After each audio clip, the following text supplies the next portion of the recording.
we have a responsibility to start pulling other people up and opening doors for us. I mean, these problems you're talking about are going to take a village. I mean, these are not like problems that there's no silver bullet. So it's going to have to be a culmination of a multitude of things to really get us over that hump.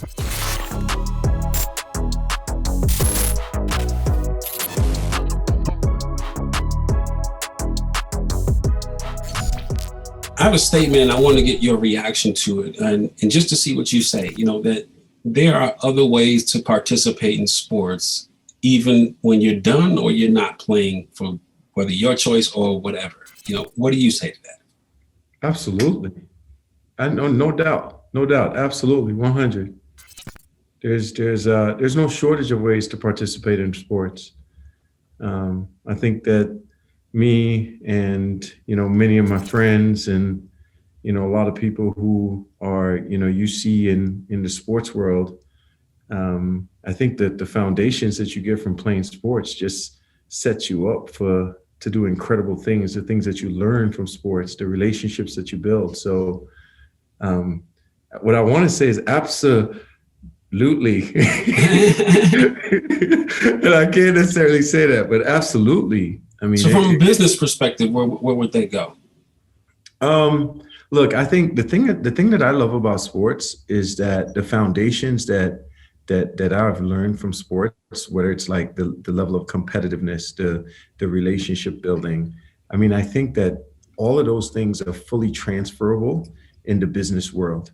So I think that, in my mind, sports is just training for, the business world when you get to that point. So yeah, absolutely. No doubt. It is, I won't say it's a seamless transition, but it's definitely allows you to build the tools and the things that are necessary to be successful, in the business world. So how can people who are interested in sports from a playing perspective find opportunities in technology that allow them to continue their passion?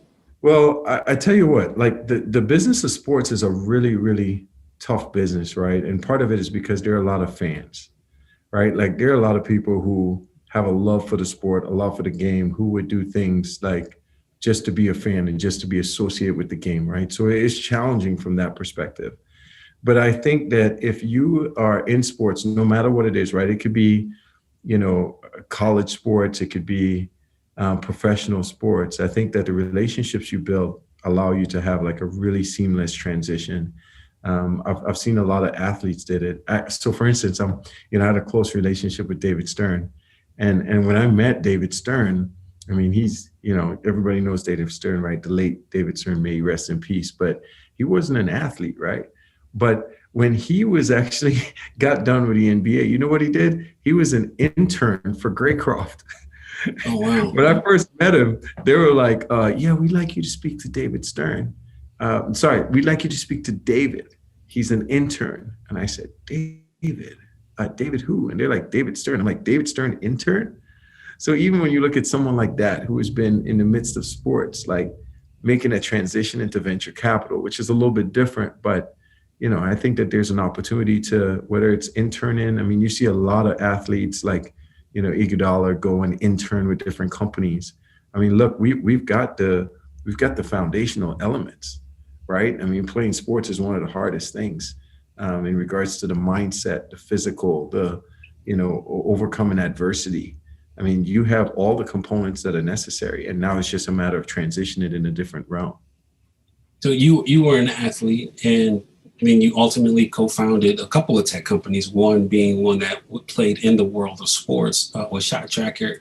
And talk about finding opportunities based on what you're uniquely suited to do well. As an EIR, you're an entrepreneur in residence also, so you're helping other founders. What do you say when you see people with ideas and like, you're perfectly suited to do this thing, or excuse me, you're probably not the right person to execute this opportunity?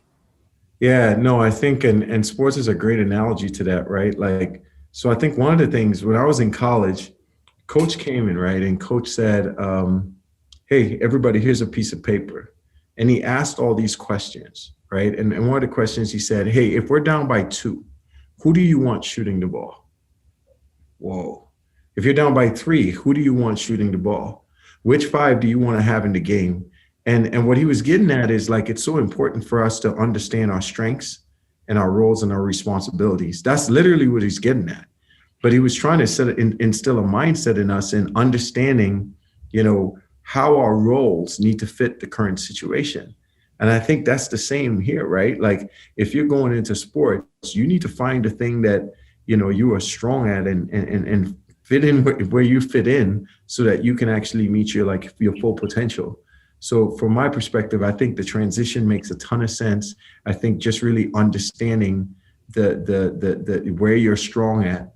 I mean, I hear a lot of companies say they like to, enterprise was very adamant about this. At one point in time, they used to hire all of their sales reps from athletes.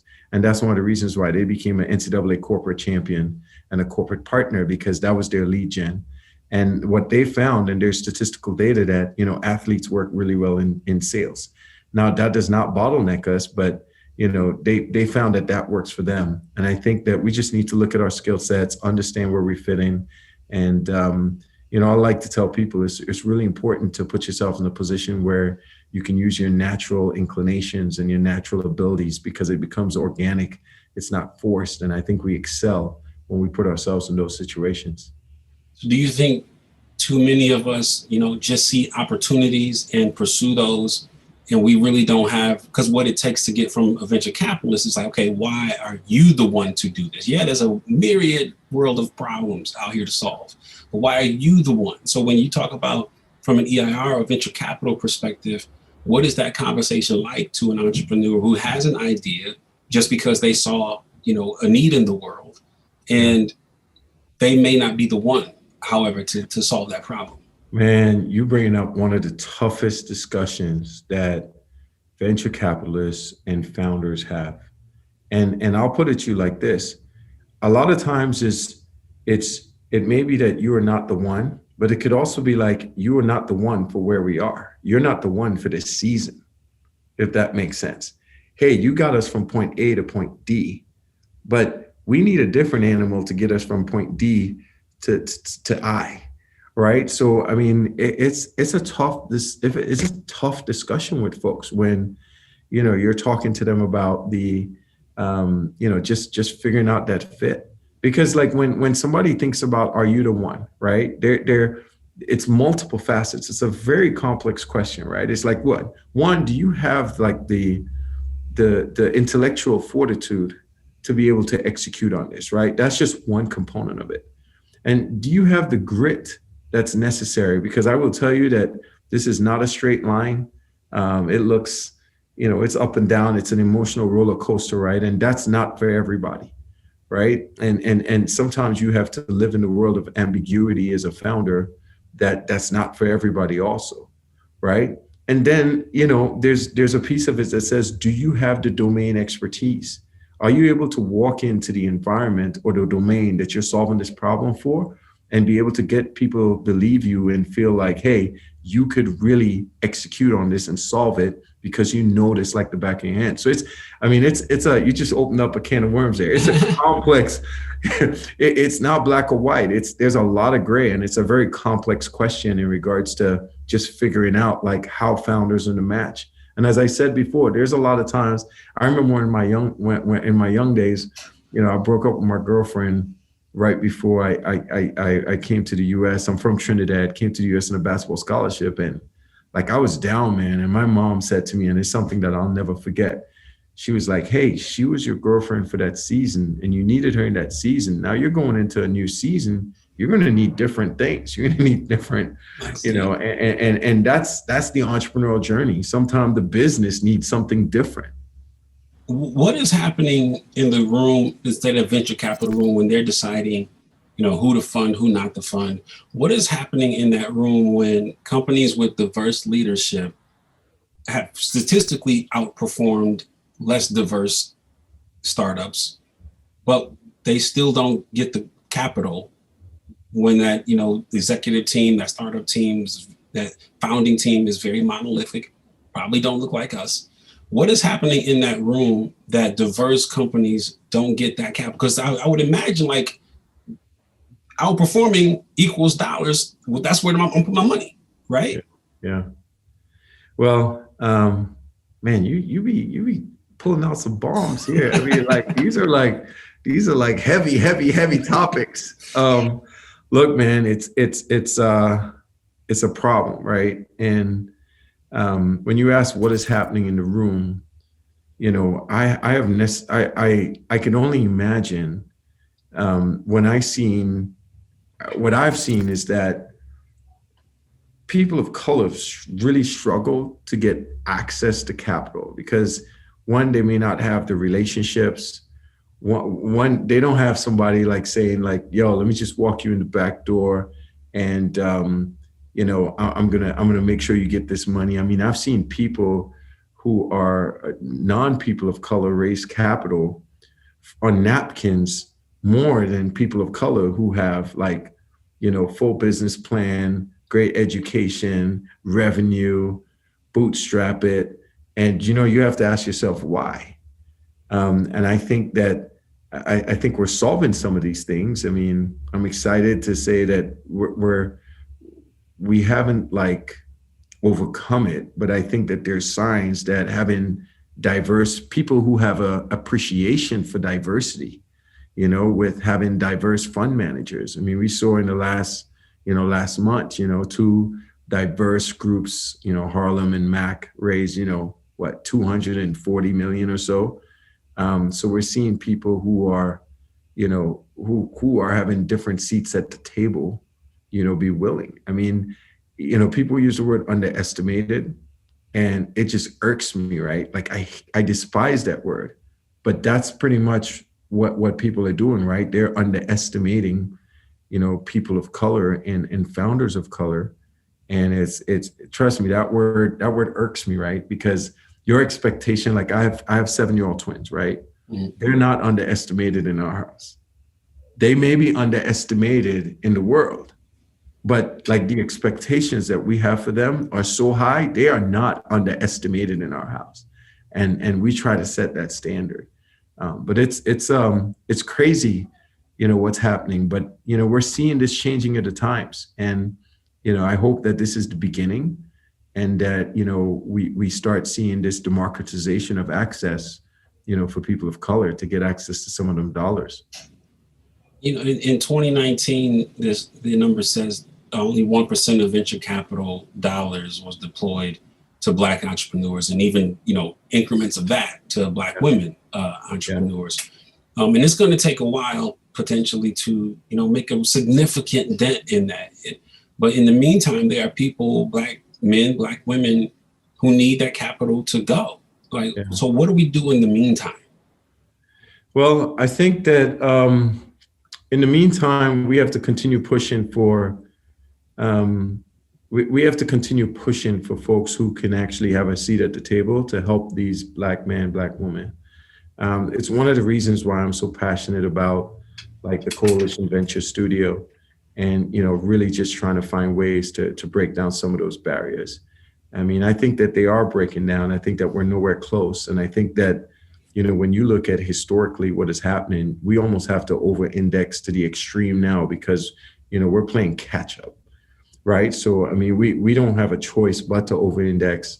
If we folks like us who have been able to raise some capital, who've been able to relate some relationships, we have a responsibility to start pulling other people up and opening doors for us. I mean, these problems you're talking about are going to take a village. I mean, these are not like problems that there's no silver bullet. So it's going to have to be a culmination of a multitude of things to really get us over that hump. So let's talk about this entrepreneur in resident. Like, let's first describe your definition of what an EIR is. Yeah. So, a traditional EIR is, someone who's part of a VC firm who is, a resource for entrepreneurs. They're helping to give the entrepreneurial perspective, as part of the VC firm. Sometimes EIRs are, they're there working on projects, learning, understanding markets to figure out what's their next thing. I mean, I don't fall in that bucket. I fall in the bucket of, so let me give you a little bit of history. So RGA Ventures and RGA have been an investor in my company since I was part of the Dodgers Accelerator back in 2015, 16. And what happened is that I built a relationship with them, and I was a beneficiary of just some of the amazing things that they've done for me. From the first time we actually put sensors in a basketball in a game at a collegiate level was when they set up a pilot for us with Fox and Intel, and we got paid to do it and to prove our product, right? So like referenceable clients, paid pilot, big deal. The second, and there's a whole list of times, but the second time was, we put sensors in basketball. Someone like Nike and Adidas, they probably own, probably have like 80% of the Division I college market. If we can't get a deal with them, we're screwed, right? And RGA had relationships and set up meetings and walked us, like ushers us into that meetings. Here I am on the other side, like borderline restraining order, trying to get in by stalking people, and they literally open the back door and say, let me take you to the right folks. Game changing. And then, even with the last set of capital that I raised, they're the ones who facilitated the introduction to Verizon. So I have been a beneficiary of the RGA effect. And I think what we've all seen is, over the last 12 to 18 months, non-people of color have seen what we have been saying in regards to the disparity for the longest while. Like, to us, we're like, yo, it's par for the course. We've been saying this, which has led to folks saying, okay, we got to do something. And now I think it's great that we have allies that are helping us solve this problem, helping us over-index in regards to to get us out of the hole that we were in.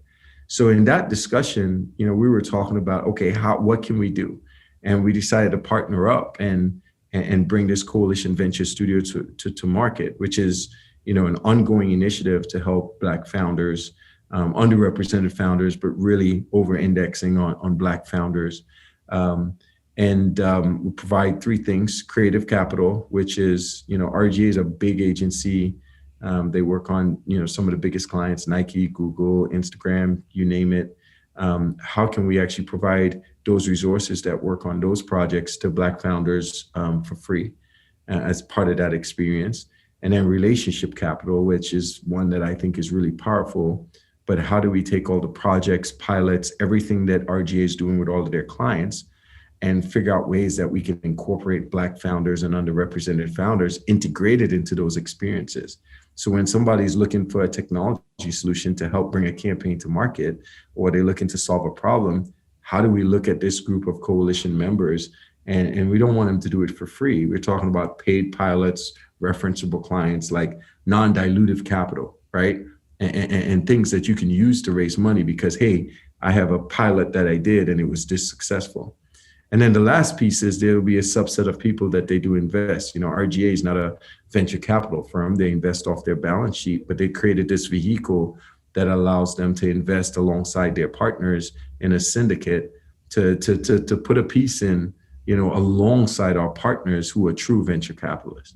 And so I'm excited it came about. It came about out of, us having a discussion, and kudos to them, right? They came to me because they felt like, yo, we got to do something.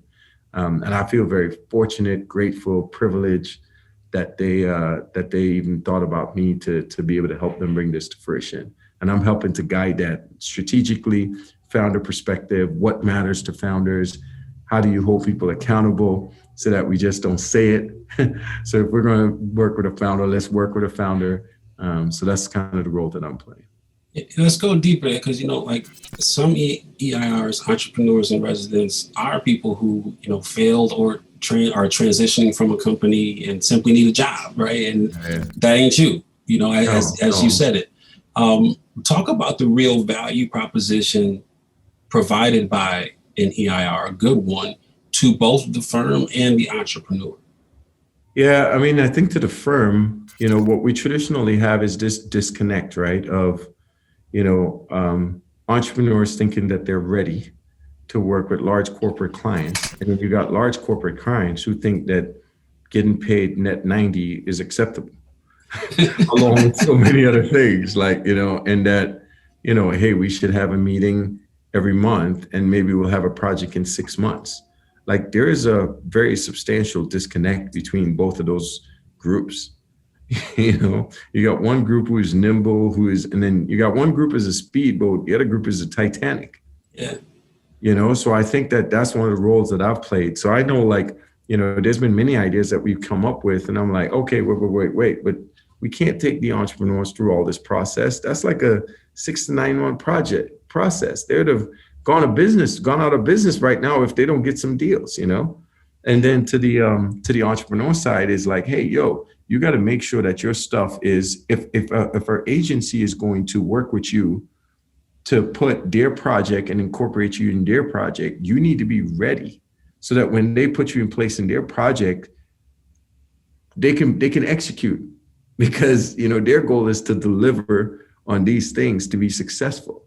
And if your technology is not ready, or you don't have things ready, so, you know, it's almost like you know, you're bilingual, right? You're trying to figure out how do you facilitate both sides and help entrepreneurs get prepped for these opportunities, and then giving perspective to the corporations and the agency in regards to how do you work with startups.